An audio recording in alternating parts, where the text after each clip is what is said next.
there, welcome back. Today I'm going to talk about Lifechanger and Spiritwalker, two films about people changing bodies. So essentially what you have is a character where basically people see them as different people throughout the film. And so one's an independent film from Canada, written by Justin McConnell. Another one's an Asian film that was released a year or two ago that's probably going to get a remake. Now, both of these films have flaws, really is. Neither are perfect films. They're both entertaining, but they both have some major flaws to them. But they were interesting because I saw them within about a week of each other, because I got Spiritwalker, I watched it, and I knew I had Lifechanger on my backlog to watch, so I thought, well, I'll watch that as well, because they're both the same premise, even though they're very different. Like, Spiritwalker is an action movie, Lifechanger is a sci-fi drama, horror. So Spiritwalker moves fast, Lifechanger moves at an even pace,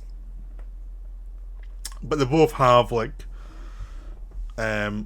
interesting things going on in them, and they're both actually are enjoyable, but we'll now go through them. So we'll start with Lifechanger, because it was the first one released. This one is about a person who he's a parasite who sucks off the body to keep his body working. He sucks off the life energy of someone else and becomes them, the face, the voice, everything else. So basically he's killing them and becoming them. Now, before, he could stay the same person for a few years and be fine, but now his body's breaking down, he's aging out, so it's happening every couple of days at best. And sometimes if he takes certain pills, it can make it last longer, but he's facing the end of his time and he's panicking, and he's trying to reconnect with people even though he's spent a life been disconnected to them. So basically you're watching a serial killer of a kind, and his voiceover, he's talking about what he's doing and he's trying to justify it to himself, but you're getting to see of his tactics, like where he gets rid of the body in this old farm. There's an attic that just goes nowhere, so he can just burn the bodies and drop them down there. So there's a tactic to it. It can shift, it can be a man or a woman, doesn't matter, and the body will change. And he's stuck in this kind of rut of life where he cannot connect to anybody. He sees people who he wishes to connect to, but he can't. He's fallen in love with a woman who doesn't know she's talking to the same person again and again, and guys have different bodies. So you have different actors talking to this actress, but they've all played the same person. But she doesn't know. She just thinks she's connecting with people, because she's recovering from a tragedy where her child died, and her husband disappeared one night, and she's trying to figure it out. And basically he's trying to connect with her while he's dealing with his own problems. The success of the film is just dealing with this everyday feeling. So you're going from body to body, you're showing a person have experience, but also he messes up sometimes and doesn't do things right sometimes and panics, but also has certain tactics like don't run when chased by the police, don't run too far, just hide, and they're not thorough enough to catch you. It makes mistakes, like normal everyday mistakes, but also sort of cover it up. And based a lot of time he has to just take what's available to him. Like he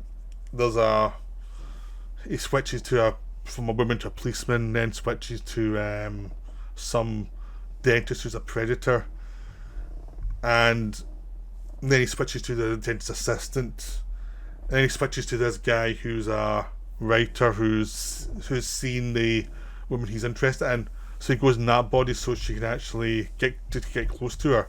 So it's all these actors having like 10-20 minutes depending on what they're allowed, where they become the lead of the film. So it becomes an anthology, even though there's a central storyline. It's an anthology for the actors playing this part and playing it differently but the same, because the character takes on the characteristics of that person, but themselves in the head.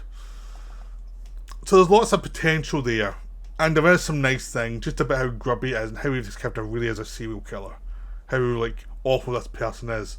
Like instead of just dying and letting these people be, he's scared of death, so he has to keep on going, even as things get worse and worse for him.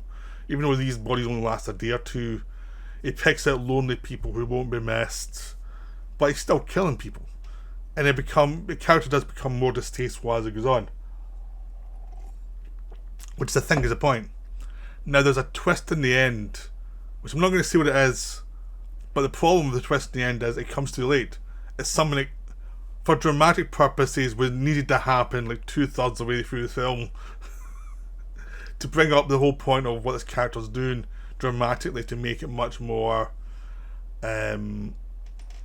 interesting and to put this person's guilt to the fore and to make it more dramatic. At the end, instead, there's a whole thing about him and his woman and her rejection of him, which you can see coming a mile away, which is the problem. And ultimately, the character kind of gets off the hook a little bit too much for my taste for what he's been doing. And then you have a twist that was like, well, that's interesting. Why didn't that come earlier? That just doesn't seem like it should be there. It just seems like you've got to the third act and you've stopped. And it just becomes this thing of, we want a twist to make it look exciting, just to get people talking. But no, the twist should have been a dramatic moment that would have propelled the final third. You know, and you could have done so much more with it, you know, dramatically, if this twist happened earlier. I'm trying to avoid telling you what the twist is, but something happens, and so instead of that beforehand, it goes exactly the direction you know it's going from about the halfway point, and just goes there, and it's like the film starts to lose lag and pacing, because it's like, I know where this is going, I can tell what scenes are going to be,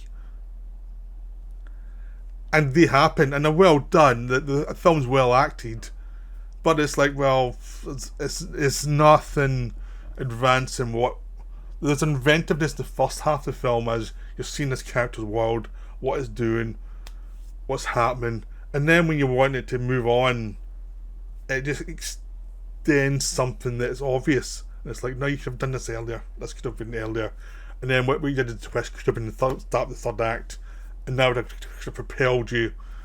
And a character dies that could have lived, propelled into the third act, that if this person hadn't killed this person, they could have had a lot of conversations that would have been more interesting. I'm just trying to get around this twist ending that is just frustrating.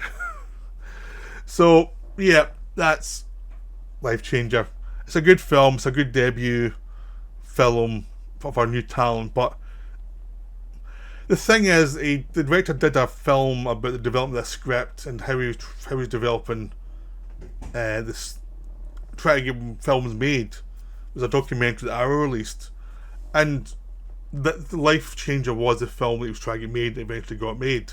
And through all this script development phase, and you're thinking, did he have this, what I'm complaining about, as the original ending, and then he got told to change it, or did no one see that this was a problem?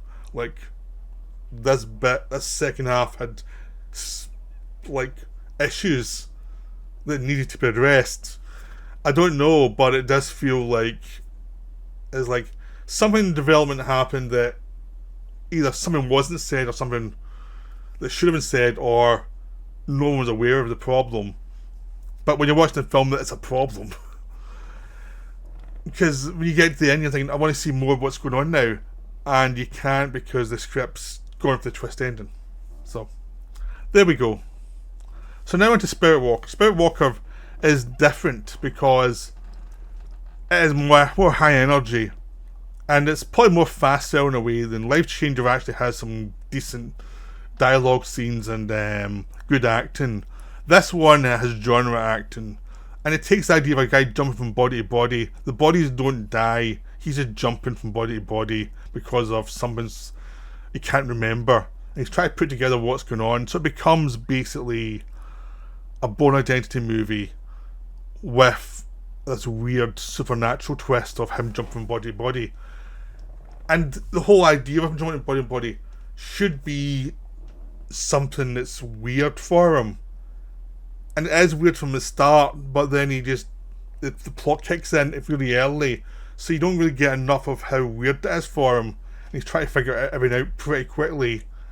So the interest in the film isn't on the part of the film that is unique, which is a guy jumping body to body. It becomes much more about what the twist is and the thriller element, which ultimately is just basically a typical, corrupt cop, South Korean gangster movie plot. Ultimately, that's all it is. There's some good action scenes. There's some nice little twists about how he's been messed about, and there's some nice bits, but it's less interesting than the central idea of his guy jumping from body to body, trying to figure out why he was betrayed and what's going on and who can you trust, who can you not trust. All those things could be in there, but they needed more time on the sense of dislocation. And also the problem with this one is it's really enjoyable action scenes and really enjoyable. The acting's fun, and you jump between an actor playing this character. In Lifechanger, you don't get an actor, you don't know who this person is.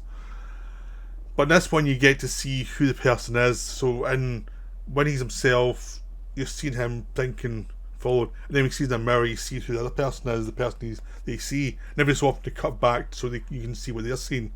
But a lot of time it's played by one actor, which is there for allowing the thriller elements to work, but it takes away from the weirdness of the premise.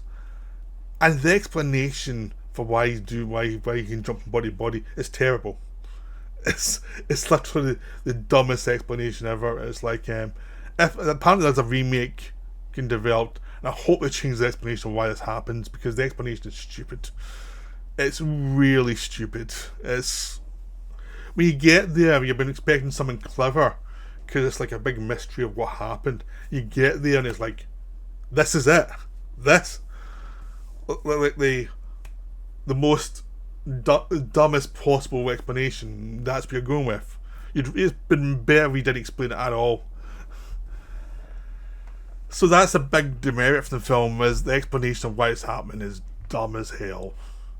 But as a genre film, it's fine. But it's just as one of those films that's like, it's enjoyable, but it doesn't really go into the premise as much as it should, much as it could create something fascinating.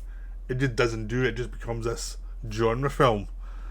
So essentially, I liked Lifechanger a lot more, despite its flaws.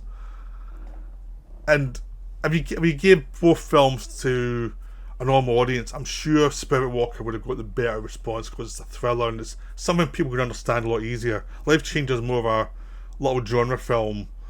It's more character work. But I like Lifechanger more, despite some frustrations with the second half. It still had some freshness. You still get new actors coming in and doing some interesting stuff and getting a spotlight, and they were enjoyable to watch and then try to work this character out. But Spiritwalker was just like a great idea, and then the biggest nothing ever as a plot. It's one of those things where I see I've got a film, I don't know much I can say about it in the ones I do, where what I've watched recently. It's one of those films where it's like, it's enjoyable, it's entertaining for a while, but there's nothing there that really struck out as a unique thing beyond its premise, which they squandered. And the only reason it's getting this highlight is because comparing it to the other film that was more interesting. So it's weird, because Korean films tend to be a lot better than this one, and this one had such a good idea. It's like, there you go. So I definitely recommend Lifechanger.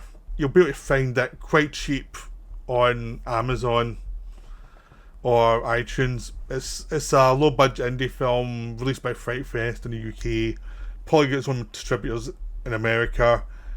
But you'll probably find it simple enough, or you can probably find it hopefully on disc somewhere. Spiritwalker is more easily available. It's available on iTunes and Amazon, probably everywhere. But it's one of those ones that's like, I wish it was better. So I hope you enjoyed this video. That's me for now. Bye.